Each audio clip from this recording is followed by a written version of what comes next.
Okay.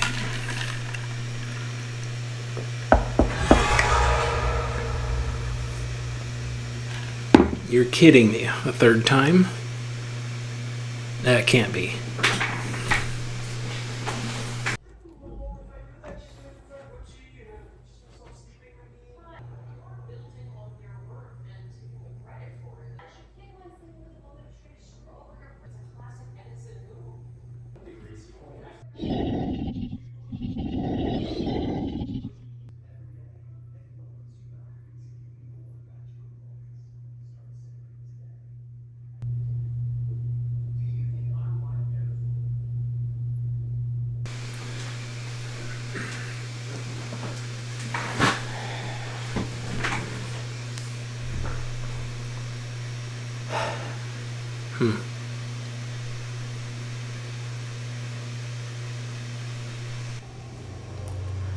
Alright, what was I doing? Let's see. We're gonna go on to that.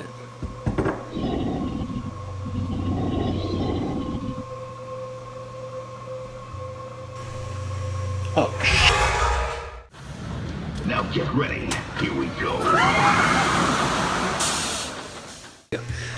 Ladies and gentlemen, welcome to the Ryan Ride Mechanic channel. How the heck are you doing today? I didn't think I'd be doing this, but here we are at Thorpe update number 3. That's right, Hyperia is still down out there at Thorpe Park.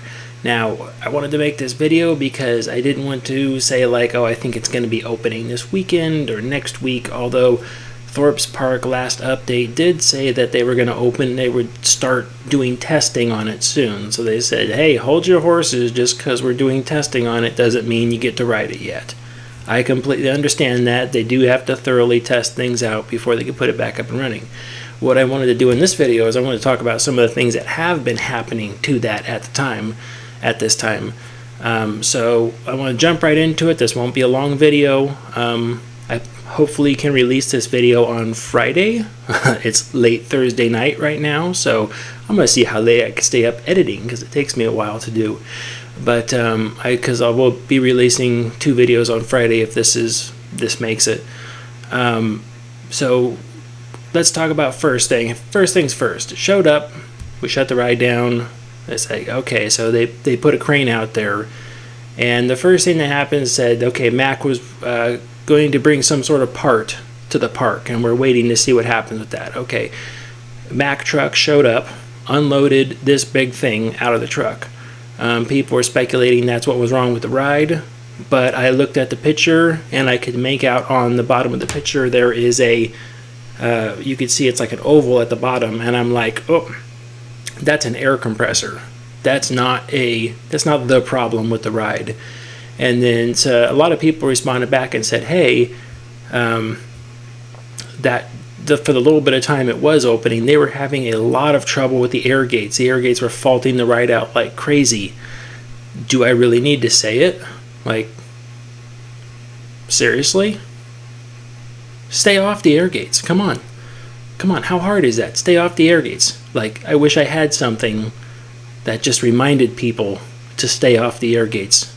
I don't know what that is, but if I had it, I would probably sell it.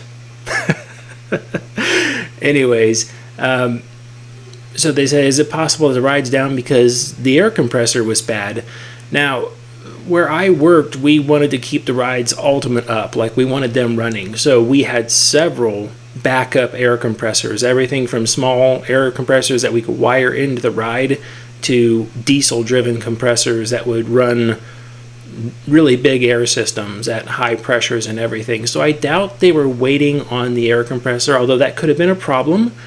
We've installed brand new air compressors before, and those things crapped out on us within a couple of days. Brand new, like brand new from the manufacturer, you know, Ingersoll Rand or Atlas Copco or someone like that, and the air compressor just crapped out on us, burnt the motor up, something like that. No rhyme or reason, but it happens. It does happen. So they installed a new air compressor. Maybe they upped the system pressure to it, but I don't think that's the reason a ride would be down. So we're back to the lift hill. So we had some hope. We saw a crane sitting underneath the ride for a while, and then we saw them starting to lift mechanics up to the top. That's a terminology thing. Here I'm in the U.S., so I call everybody mechanics. Everyone's a mechanic. Overseas and a lot of other places, actually, they call the mechanics engineers. So there was a lot of stuff, I got confused on a lot of stuff because it says, oh, the engineers showed up. And I'm like, there's engineers there? Because when I say engineer, I'm talking about somebody with an advanced degree that shows up that's mechanically in charge of design and concept and stuff like that. That's what I mean by engineer. But a lot of places simply refer to mechanics as engineers as well. So that's a terminology gap there that I have to deal with. So they were hoisting mechanics up there, engineers up there, and they were doing a lot of stuff with this crane. So they were putting these big C-shaped frames in there, and a lot of people were asking, well, what are those? What are those? I'm like, they look like lifting jigs of some sort. A lifting jig is something that we build when we're doing lots of crane work with stuff. So we might have something here. I use my half wheel, right? So when you pick this up with a crane, ideally you want to pick it on its center of gravity. And with symmetrical parts like this, it's really easy. You put a strap around the center and choke this part, and you lift it up on its center of gravity. Well, if the part is off weight and it wants to slide to this side, well, you can't have that. The part just can't hang down. It would put too much stress in that area. So to keep the part level, you would have to use one strap around this side and another strap around this side, and then use a strap to the hook right here, and then a longer strap to this side, probably with a come-along or chain pull to level the load out. And then it needs lots of straps to balance and do all sorts of stuff. But a lot of times what we do is we have holes on these things where we could bolt stuff together. So we will purpose build a metal frame assembly that bolts to this side and this side, where the crane only picks it in one spot.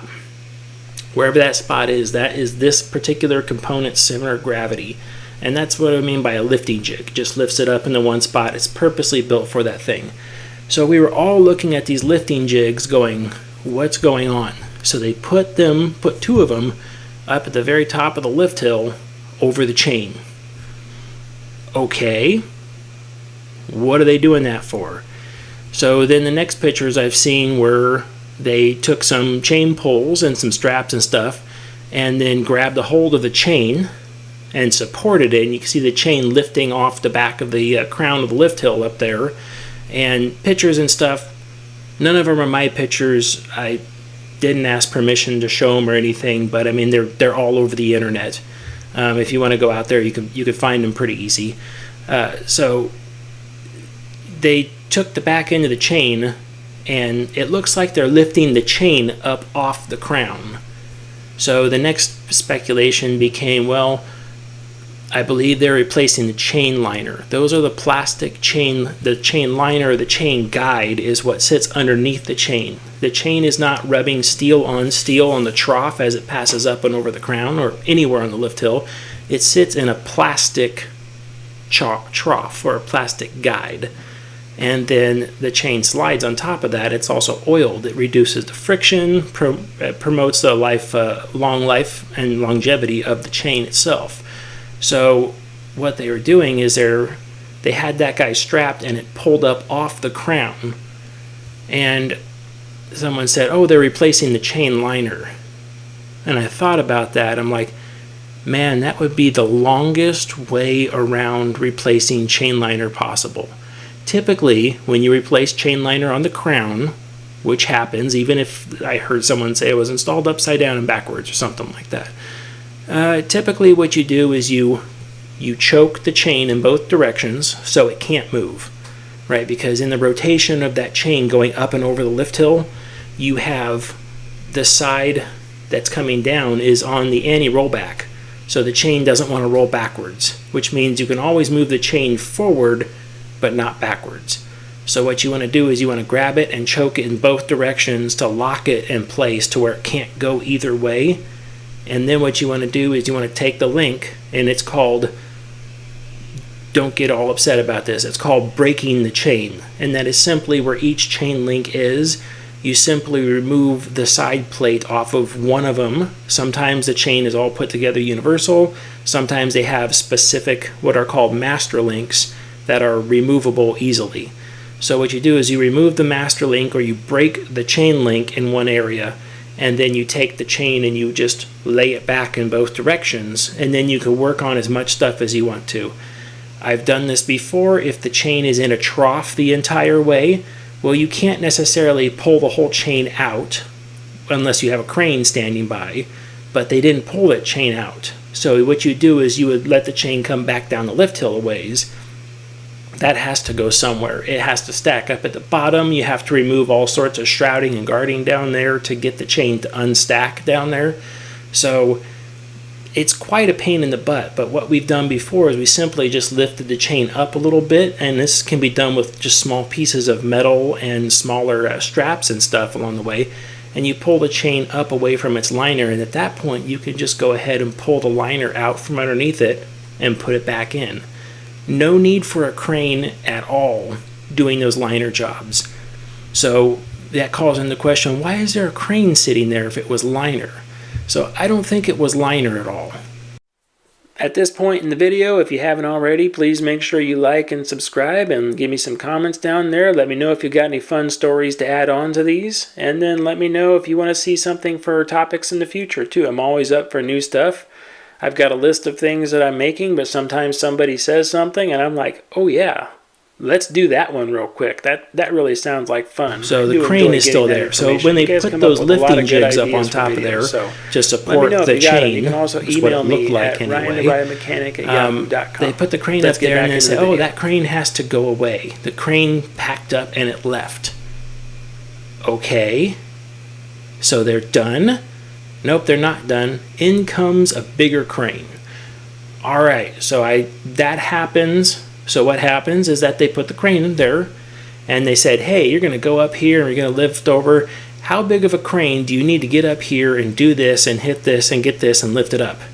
Well, we need a crane, let's see, we need a crane with 260 feet of, or 270 feet of stick on it. Stick, I mean, that's the part that extends up. Once a crane is up in the air, you're really not supposed to use the arm, the jib, the boom. You're not supposed to extend up with it with a load because that wears all the pads and stuff down. So they typically, that's why when you see cranes do a pick a lot of times where they're putting like that last piece of track on or something, the arm is all the way up in the air and it's stuck up there 300 feet high. And they've got 300 feet of cable coming all the way down to the bottom. And some people might say, why don't they just put the arm down, grab the thing, and then lift it all the way back up? That wears all those components down. It's really not good for the crane at all. So they put it all the way up there and they leave it, and then they just let the cable run down 300 feet, grab the item, and then pull it back up to the top. Less wear on the crane. They stay much safer like that. So what happened is that crane went up there and they got all the stuff in place and they got the man baskets up there. And they said, hey, okay, we need this, maybe we need some more weight, or we need to get the cable over more this way. And the crane operator's like, I'm maxed out. I'm at my farthest load reach. I can't reach over any further. Maybe they needed to get the arm further out in order to get the cable over something. And the operator's like, I can't do that. I'd have to move the crane. And then as soon as I move the crane back 50 feet, now there's not enough reach. I'm not over where I need to be. So they say, okay, well, we need a bigger crane. So that crane packed up and left. And right as it left, the next crane, the next bigger crane, came right back in. It's like, okay, cool. Now we have the crane size we need to do whatever the repair was. So we're going to look at that and say, what are they doing after they got that bigger crane in? Well, we saw lots of man baskets lifting up there with people, and then we saw the man baskets working on that very front, which I would call the head sprocket. It's at the farthest end of the lift hill. It's the very last thing you go over right before the drop. So they're working on that head sprocket assembly, or the head sprocket up there, and they had the man basket up there for a while. Why would they have a man basket there for a while? Well, man baskets typically aren't used as an elevator. It's not just a nicety thing like, hey, we'll pay a crane, thousands of dollars per hour to sit there and just lift people up to make it easier to get to the top of the lift hill. No, they don't really do that. That's what stairs are for. It sucks, but yes, your mechanics, engineers, just hike it up the stairs. They did it the entire construction time. They're used to doing that sort of stuff. Trust me, you get really big legs out of it. You have to go. I rehabbed the lift hill one time and put all new chain liner and stuff in it. I literally had to buy the next size up pants because my thighs wouldn't fit in the pants anymore. Yeah, it was a lot of stairs. So when they put that man basket up there, those guys were working on something. Now there's platforms all around and people can work on that stuff, but they were getting at big hardware that was outside the safety reach of that platform. Because once you're on that platform, you could only reach a certain amount of stuff, and then once you have to lean out too far, it becomes unsafe. You could still climb out and reach that stuff. You can use hydraulic torque tools to lessen the amount of reach that you have to get out there and do things. But they said it would be best to get a man basket up there. Now, we're talking big hardware, big torque. They're doing lots of stuff in odd places. This still doesn't sound like chain or chain liner. This sounds like something to do with that sprocket up there. I'm still thinking it's something to do with the sprocket. The one thing I was really looking to see, and I never saw a picture of it from anybody, maybe they did it at nighttime. Parks are really good about doing that sort of stuff. We do the prep work during the day when everyone can see it, and then at nighttime you simply just reach up there and pop the thing off and swap it with something else. Could have been done at nighttime where nobody saw it. Absolutely.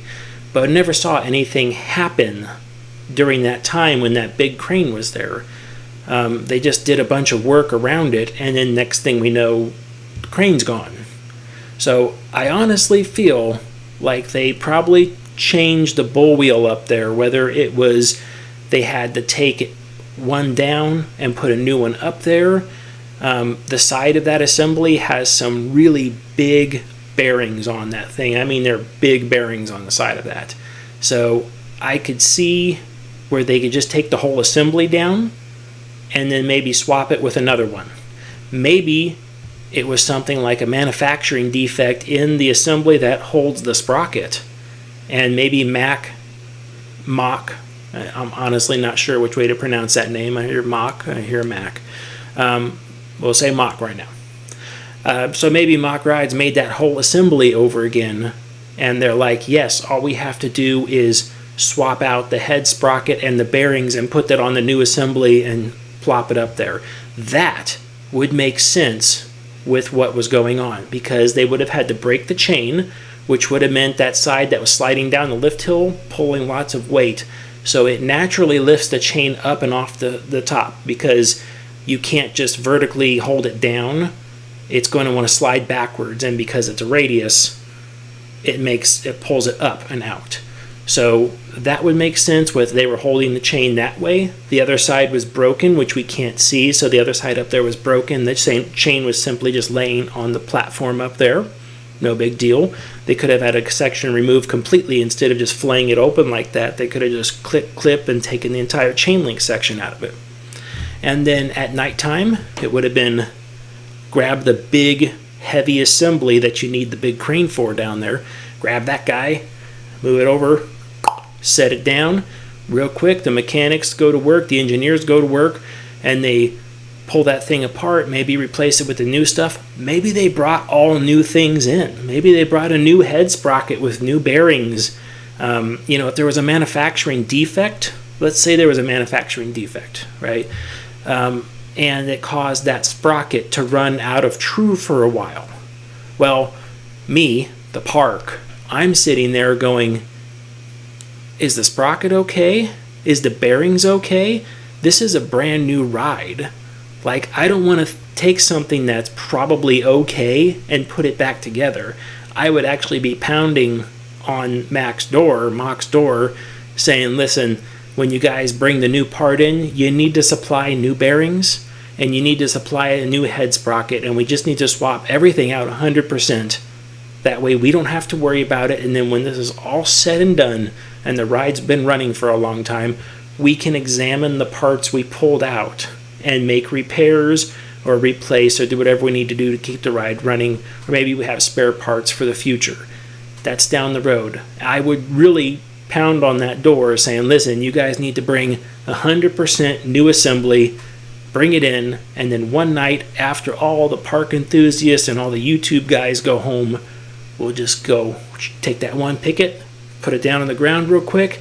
As soon as they unlatch the cable from it, simply just walk over and hook up the new one, hoist it back up, and put it right back in its spot.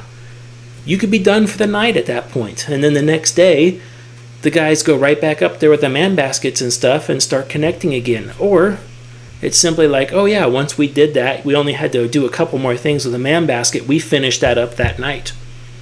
And there was nothing left to do the next day except for to link the chain. Simple stuff. So we haven't seen anything officially like, yes, this is the smoking gun of what was happening, but I'm still putting money on the head sprocket. I'm not saying, I pretty much guarantee it was not something like chain liner or chain guides. I really hope that if they were looking at the sprocket or anything else, I hope that they didn't damage the chain, because that would get expensive really quick.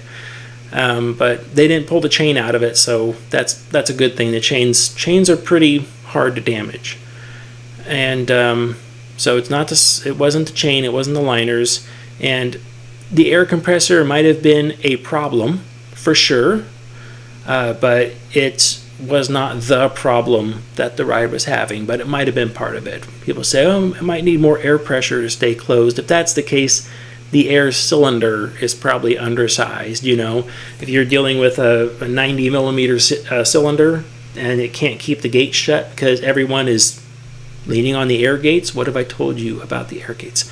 Anyways, you might want to upgrade it to like go to a 150 millimeter cylinder. It's like that'll shut that gate for sure. So again, real quick video. I just wanted to put this out there. Mainly, I don't normally do these videos, but with what was going on with this particular one and having some information, we could rule out a lot of stuff that it's not.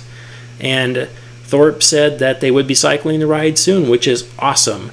They said it won't be available, I believe it was the 8th, right? They said it's not going to be available for this weekend basically coming up, which is good. They're not trying to rush that. I applaud that decision. That's good. Thorpe Park makes a lot of honest, good decisions, in my opinion.